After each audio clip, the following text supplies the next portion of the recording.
पिता और पुत्र और पवित्र आत्मा के नाम पर आमीन। मेरे प्यारे भाई और बहनों, आप सभी को जय यीशु। आज हम संत यूहन्ना का प्रकाशना ग्रंथ अध्याय 1 से लेकर अध्याय 7 तक पढ़ेंगे। हम इसके लिए ईश्वर को धन्यवाद दें कि ईश्वर ने हमें अपनी कृपाओं से भरा है, अपनी शांति हमें प्रदान की है और ईश्वर ने चाहा कि हम इस 40 काल में प्रभु के वचनों पर मनन चिंतन करें, अपने आप को जाने, अपने आप को परखें, कहाँ हम सही थे और कहाँ हम गलत हैं। हमारे सामने एक नया अवसर प्रभु ने दिया है, हम इसके लिए ईश्वर को धन्यवाद दें। हम बीते दिनों के लिए धन्यवाद देते हैं कि ईश्वर ने हमें इतने दिन से हमें संभाला। बाइबल पाठ के अध्ययन में प्रभु ने हमारी अगुवाई की, पवित्र आत्मा का सामर्थ्य हम पर उतारा, हमें प्रज्ञा दी, विवेक दी, ज्ञान दिया, सब कुछ दिया प्रभु ने। हर एक समय हमारी सुरक्षा की, हर चीज़ के लिए हम ईश्वर को धन्यवाद दें। आज हम ईश्वर को शांति का राजा चैनल के इस वक्त जितने भी लोग जुड़े हुए हैं, बाइबल पाठ का अध्ययन कर रहे हैं, उन सब के लिए ईश्वर को धन्यवाद दें कि ईश्वर ने हम सबको इस योग्य समझा। हम इसके लिए प्रार्थना करें। हे पिता, हमारी प्रार्थना सुन, हे पिता, हमारी प्रार्थना सुन।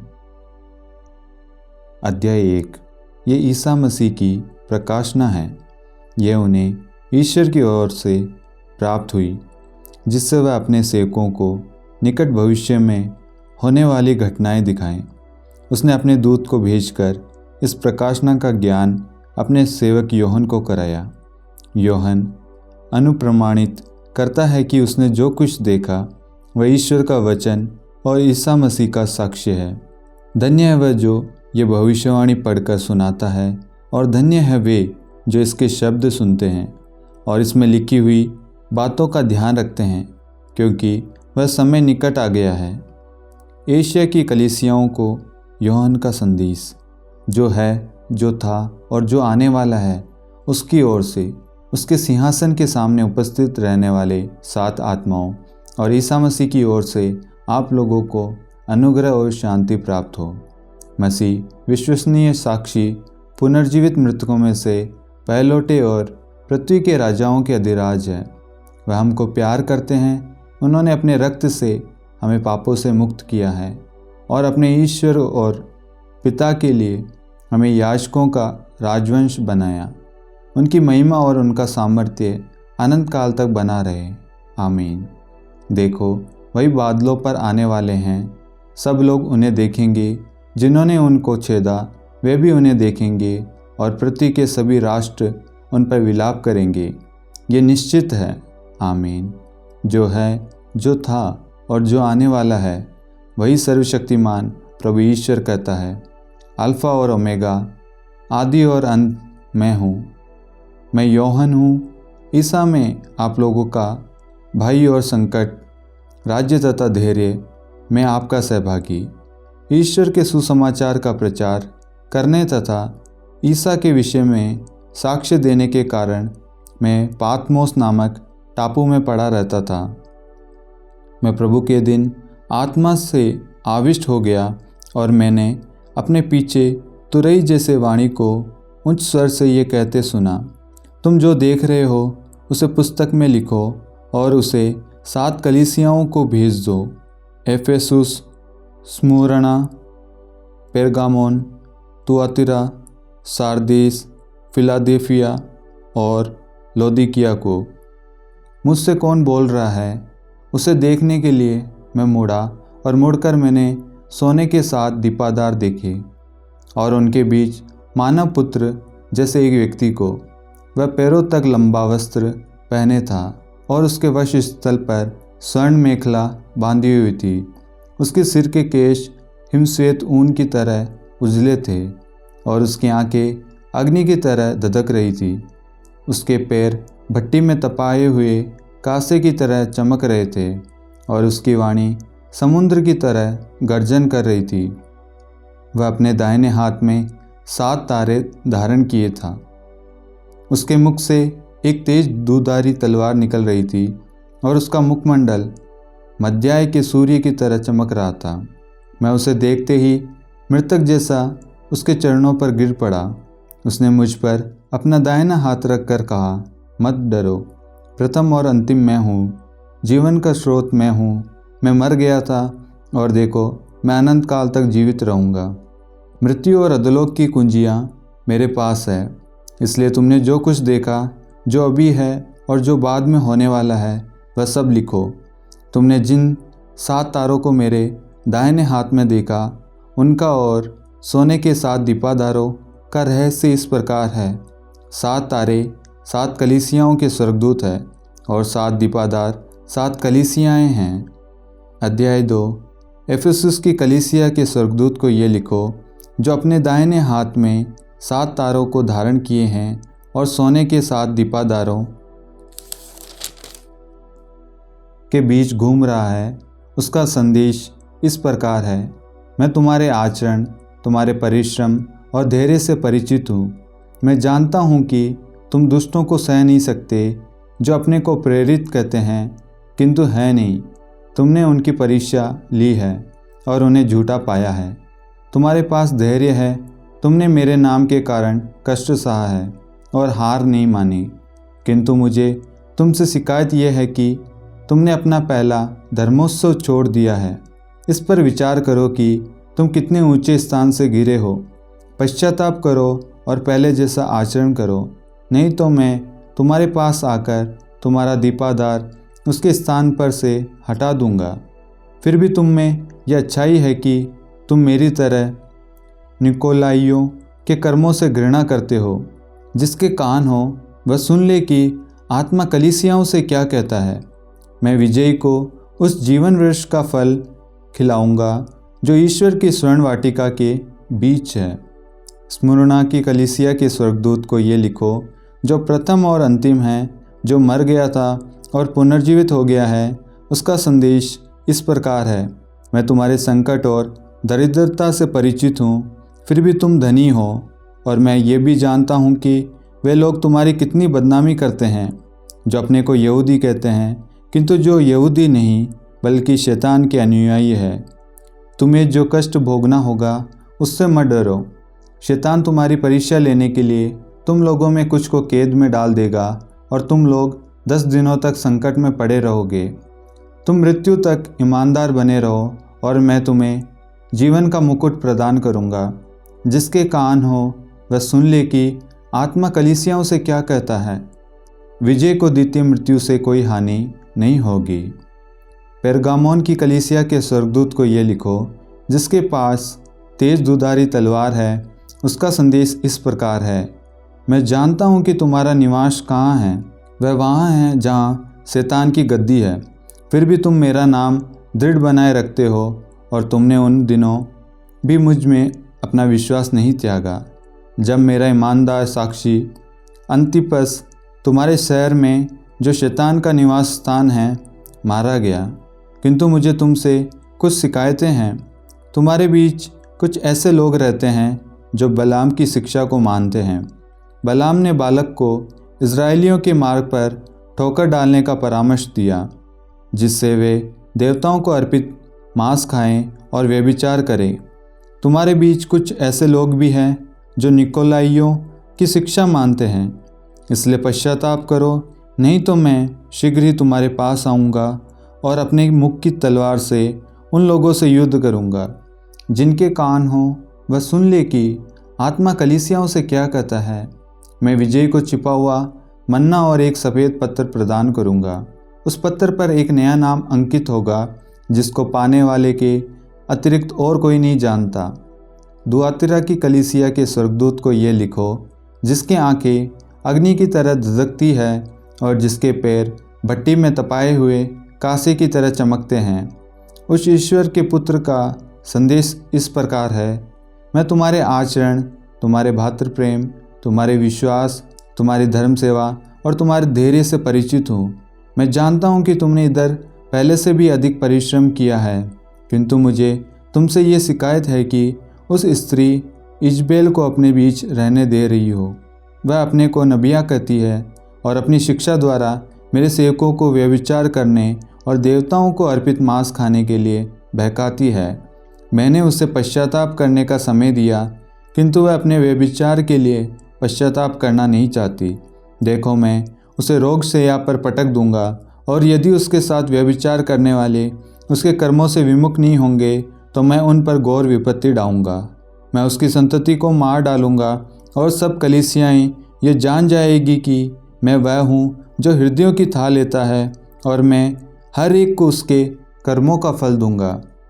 तुआतीरा के जो लोग इस शिक्षा को नहीं मानते और शैतान के तथाकथित गहरे भेद नहीं जानते, उन सबों से मैं ये कहता हूँ, मैं तुम लोगों पर कोई नया बोझ नहीं डालूंगा। जो शिक्षा तुम्हारे पास है, मेरे आने तक उस पर दृढ़ बने रहो।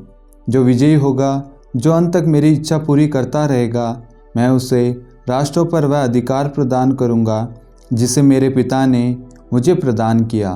वह लोहदंड से राष्ट्रों पर शासन करेगा और उन्हें मिट्टी के पात्रों की तरह चकनाचूर कर देगा। और मैं उसे प्रभात का तारा प्रदान करूंगा। जिसके कान हो वह सुन ले कि आत्मा कलीसियाओं से क्या कहता है। अध्याय 3। सारदेस की कलीसियाओं के स्वर्गदूत को ये लिखो, जो ईश्वर के सातों आत्माओं और सातों तारों को धारण किए हैं। उसका संदेश इस प्रकार है, मैं तुम्हारे आचरण से परिचित हूँ। लोग तुम्हें जीवित मानते हैं, किंतु तुम तो मर चुके हो। जागो, तुम में जो जीवन शेष है और बुझने को है, उसमें प्राण डालो। मैंने तुम्हारे आचरण को अपने ईश्वर की दृष्टि में अपूर्ण पाया है। तुमने जो शिक्षा स्वीकार की और सुनी, उसे याद रखो, उसका पालन करो और पश्चाताप करो। यदि तुम नहीं जागोगे तो मैं चोर की तरह आऊँगा, और तुम्हें मालूम नहीं है कि मैं किस घड़ी तुम्हारे पास आ जाऊँगा।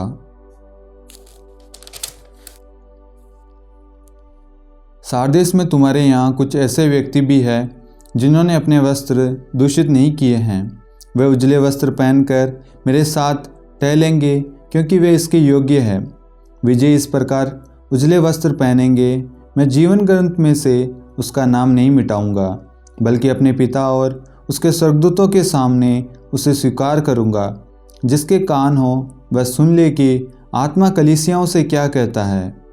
फिलाडेल्फिया की कलीसिया के स्वर्गदूत को ये लिखो, जो सच्चा है, जिसके पास दाऊद की कुंजी है, जिसके खोलने पर कोई नहीं बंद कर सकता और जिसके बंद करने पर कोई नहीं खोल सकता। उसका संदेश इस प्रकार है, मैं तुम्हारे आचरण से परिचित हूँ। मैं तुम्हारे लिए एक द्वार खोला जिससे कोई नहीं बंद कर सकता। तुम्हारी शक्ति सीमित है, फिर भी तुमने मेरी आज्ञाओं का पालन किया और मेरा नाम अस्वीकार नहीं किया है। देखो, मैं शैतान के उन अनुयायियों को जो अपने को यहूदी कहते हैं किंतु यहूदी नहीं हैं और झूठ बोलते हैं, इसके लिए बाध्य करूँगा कि वे आकर तुम्हारे चरणों में दंडवत करें और ये जाने कि मैं तुमको प्यार करता हूँ। तुम मेरे आदेशानुसार दृढ़ बने रहें। इसलिए मैं भी तुम्हें इस विपत्ति के समय सुरक्षित रखूँगा जो समस्त पृथ्वी पर आने वाली है और उसके निवासियों की परीक्षा लेगी। मैं शीघ्र ही आने वाला हूँ।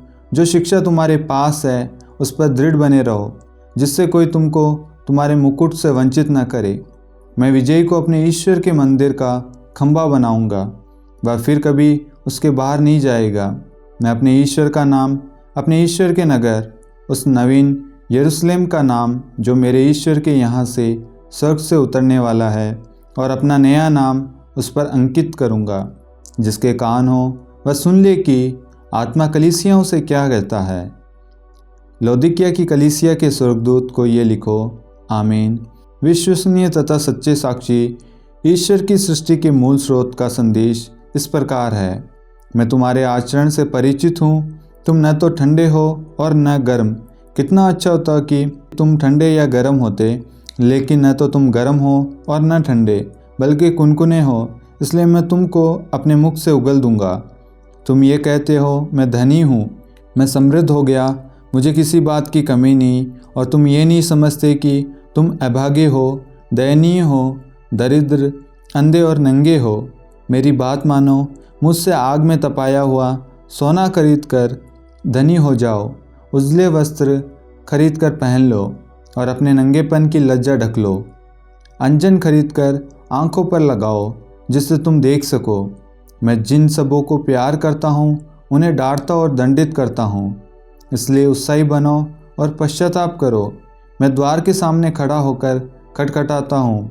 यदि कोई मेरी वाणी सुनकर द्वार खोलेगा तो मैं उसके यहाँ आकर उसके साथ भोजन करूँगा और वह मेरे साथ। मैं विजयी को अपने साथ उसी तरह अपने सिंहासन पर विराजमान होने का अधिकार दूंगा जिस तरह मैं विजयी होकर अपने पिता के साथ उसके सिंहासन पर विराजमान हूँ। जिसके कान हो वह सुन ले कि आत्मा कलीसियाओं से क्या कहता है। अध्याय 4। इसके बाद मैंने एक दिव्य दृश्य देखा। मैंने देखा कि स्वर्ग में एक द्वार खुला है और वह तुरई जैसी वाणी जिसे मैंने पहले अपने से बातें करते सुना था बोल रही है, यहाँ ऊपर आओ, मैं तुम्हें दिखाऊंगा कि बाद में क्या होने वाला है। मैं तुरंत आत्मा से आविष्ट हो गया। मैंने देखा कि स्वर्ग में एक सिंहासन रखा हुआ है और उस पर कोई विराजमान है जिसका रूप रंग सूर्यकांत एवं रुद्राक्ष के सदृश है और सिंहासन के चारों ओर मरकतमणि जैसा एक आधा मंडल है। सिंहासन के चारों ओर 24 सिंहासन रखे हुए हैं और उन पर 24 वयोवृद्ध विराजमान हैं। वह उजले वस्त्र पहने हैं और उनके सिर पर सोने के मुकुट है। सिंहासन से बिजलियाँ, वाणियाँ और मेघ गर्जन निकल रहे हैं। सिंहासन के सामने आग की 7 मशालें जल रही है। वह ईश्वर के 7 आत्मा है। सिंहासन के आसपास का फर्श मानो स्फटिक सदृश पारदर्शी समुद्र है। बीच में सिंहासन के आसपास 4 प्राणी हैं। वे आगे और पीछे की ओर आंखों से भरे हुए हैं। पहला प्राणी सिंह के सदृश है और दूसरा प्राणी सांड के सदृश। तीसरे प्राणी का चेहरा मनुष्य जैसा है और चौथे प्राणी का उड़ने वाले गरुड़ जैसा। चारों प्राणियों के 6 पंख हैं। वे भीतर बाहर आंखों से भरे हुए हैं और दिन रात निरंतर ये कहते रहते हैं, पवित्र पवित्र पवित्र सर्वशक्तिमान प्रभु ईश्वर, जो था, जो है और जो आने वाला है। जब जब प्राणी सिंहासन पर विराजमान युगों युगों तक जीवित रहने वाले को महिमा, सम्मान और धन्यवाद देते हैं, तब तब 24 वयोवृद्ध सिंहासन पर विराजमान को दंडवत करते हैं। युग युगों तक जीवित रहने वाले की आराधना करते और ये कहते हुए सिंहासन के सामने अपने मुकुट डाल देते हैं, हमारे प्रभु ईश्वर, तुम महिमा, सम्मान और सामर्थ्य का अधिकारी है, क्योंकि तूने विश्व की सृष्टि की, तेरी इच्छा से वह अस्तित्व में आया और उसकी सृष्टि हुई है। अध्याय 5। इसके बाद मैंने देखा कि सिंहासन पर विराजमान के दाहिने हाथ में एक लपेटी हुई पुस्तक है जिस पर दोनों ओर लिखा हुआ है और जिसे 7 मोहरें लगाकर बंद कर दिया गया है। और मैंने एक शक्तिशाली स्वर्गदूत को देखा जो ऊंचे स्वर से पुकार रहा था, पुस्तक खोलने और उसकी मोहरें तोड़ने योग्य कौन है? किंतु स्वर्ग में, पृथ्वी पर या पृथ्वी के नीचे कोई ऐसा व्यक्ति नहीं मिला जो पुस्तक खोलने या पढ़ने में समर्थ हो। मैं फूट फूट कर रोने लगा क्योंकि पुस्तक खोलने या पढ़ने योग्य कोई नहीं मिला। इस पर वयोवृद्धों में एक ने मुझसे कहा, मत रो, देखो यूदा वंशी सिंह दाऊद की संतति ने विजय पाई है, वह पुस्तक और उसकी मोहरें खोलने योग्य है। तब मैंने सिंहासन के पास के 4 प्राणियों और वयोवृद्धों के बीच खड़े एक मेमने को देखा। वह मानव वध किया हुआ था। उसके 7 सींग और 7 नेत्र थे। ये ईश्वर के 7 आत्मा हैं जिन्हें ईश्वर ने सारी पृथ्वी पर भेजा है। तब मेमने ने पास आकर सिंहासन पर बैठने वाले के दाहिने हाथ से पुस्तक ली। जब मेमना पुस्तक ले चुका तो 4 प्राणी तथा 24 वयोवृद्ध मेमने के सामने गिर पड़े। प्रत्येक वयोवृद्ध के हाथ में वीणा थी और धूप से भरे स्वर्ण पात्र भी। ये संतों की प्रार्थनाएं हैं। ये कहते हुए एक नया गीत गा रहे थे, तो पुस्तक ग्रहण कर उसकी मोहरें खोलने योग्य है, क्योंकि तेरा वध किया गया है। तूने अपना रक्त बहाकर ईश्वर के लिए प्रत्येक वंश, भाषा, प्रजाति और राष्ट्र से मनुष्यों को खरीद लिया। तूने उन्हें हमारे ईश्वर की दृष्टि में याजकों का राजवंश बना दिया है और वे पृथ्वी पर राज्य करेंगे। मेरे सामने वह दृश्य चलता रहा और मैंने सिंहासन, प्राणियों और वयोवृद्धों के चारों ओर खड़े बहुत से स्वर्गदूतों की आवाज़ सुनी। उनकी संख्या लाखों और करोड़ों थी। वे ऊंचे स्वर से कह रहे थे, बलि चढ़ाया हुआ मेमना सामर्थ्य, वैभव, प्रज्ञा, शक्ति, सम्मान, महिमा तथा स्तुति का अधिकारी है। तब मैंने समस्त सृष्टि को, आकाश और पृथ्वी के नीचे और समुद्र के अंदर के प्रत्येक जीव को यह कहते सुना, सिंहासन पर विराजमान को तथा मेमने को युगानुयुग स्तुति, सम्मान, महिमा तथा सामर्थ्य। और 4 प्राणी बोले, आमीन। और वयोवृद्धों ने मुंह के बल गिरकर दंडवत किया। अध्याय 6। मेरे सामने वह दृश्य चलता रहा। जब मेमने ने उस 7 मोहरों में पहली मोहर खोली तो मैंने 4 प्राणियों में एक को मेघ गर्जन जैसे स्वर में ये कहते सुना, आओ। और मेरी आंखों के सामने एक सफ़ेद घोड़ा दिखाई पड़ा। जो उस पर सवार था वह धनुष लिए था। उसे एक मुकुट दिया गया और वह विजयी की तरह विजय यात्रा के लिए निकल पड़ा। जब उसने दूसरी मोहर खोली तो मैंने दूसरे प्राणी को ये कहते सुना, आओ। और एक दूसरा घोड़ा प्रकट हुआ। वह लाल था और जो उस पर सवार था उसे पृथ्वी पर से शांति उठा देने का अधिकार प्रदान किया गया, जिससे मनुष्य एक दूसरे का संहार करे, और उसे एक बड़ी तलवार दी गई। जब उसने तीसरी मोहर खोली तो मैंने तीसरे प्राणी को ये कहते सुना, आओ। और मेरी आंखों के सामने एक काला घोड़ा दिखाई पड़ा। जो उस पर सवार था वह हाथ में तराजू लिए था। और 4 प्राणियों के बीच मुझे मानो एक वाणी ये कहते सुनाई पड़ी, 1 रुपये सेर गेहूँ और 1 रुपये में 3 सेर जौ, किंतु जैतून और अंगूरी को हानि नहीं पहुँचाओ। जब उसने चौथी मोहर खोली तो मैंने चौथे प्राणी को ये कहते सुना, आओ। और मेरी आंखों के सामने एक पीला घोड़ा दिखाई पड़ा।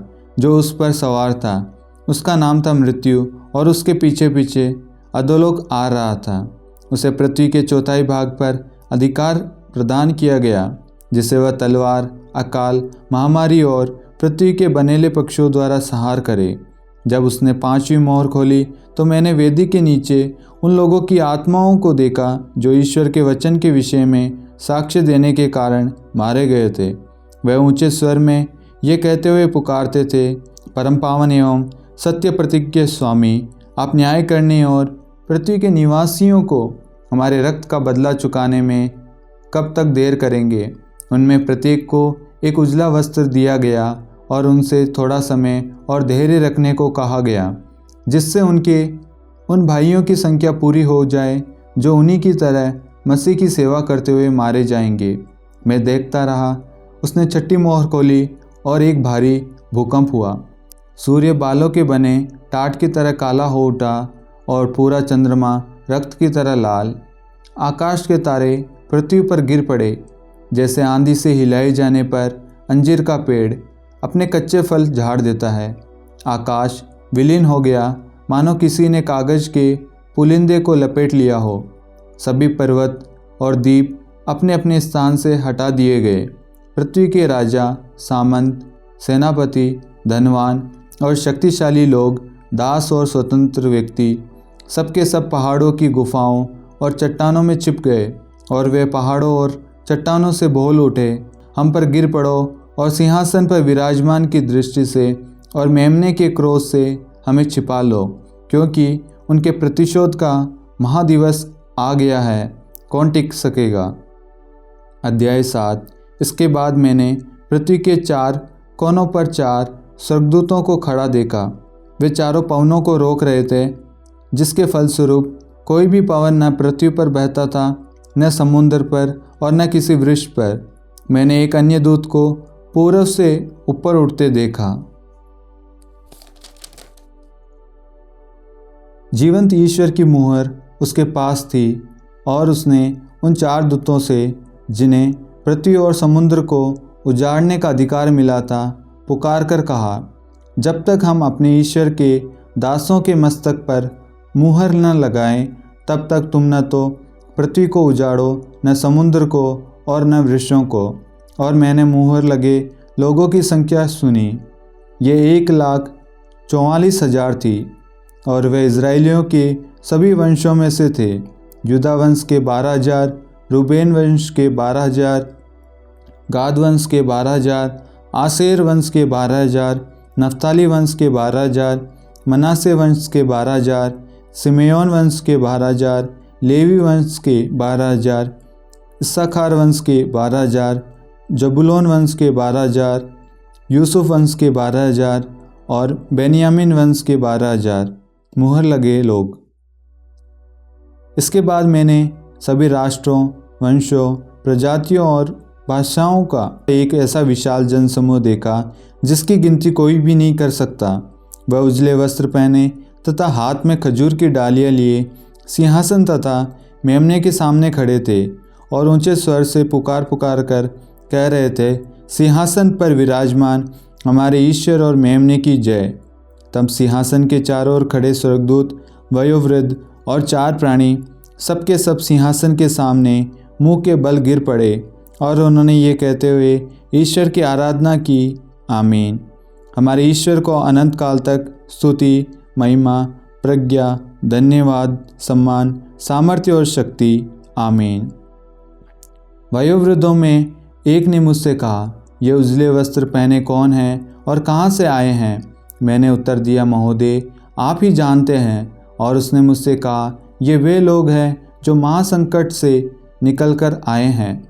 इन्होंने मेमने के रक्त में अपने वस्त्र धोकर उजले कर लिए हैं। इसलिए ये ईश्वर के सिंहासन के सामने खड़े रहते और दिन रात उसके मंदिर में उसकी सेवा करते हैं। वह जो सिंहासन पर विराजमान है इनके साथ निवास करेगा। इन्हें फिर कभी न तो भूख लगेगी और न प्यास। इन्हें न तो धूप से कष्ट होगा और न किसी प्रकार के ताप से, क्योंकि सिंहासन के सामने विद्यमान मेमना इनका चरवाहा होगा और इन्हें संजीवन जल के स्रोत के पास ले चलेगा और ईश्वर इनकी आंखों से सब आंसू पोंछ डालेगा। ये ईश्वर की वाणी है। ईश्वर को धन्यवाद। मेरे प्यारे भाइयों और बहनों, मैं आप सभी से अनुरोध करना चाहता हूँ, आप कृपया करके शांति का राज चैनल को सब्सक्राइब करें, लाइक करें और अन्य लोगों के साथ भी शेयर करें। धन्यवाद। पिता और पुत्र और पवित्र आत्मा के नाम पर, आमीन। जय यीशु।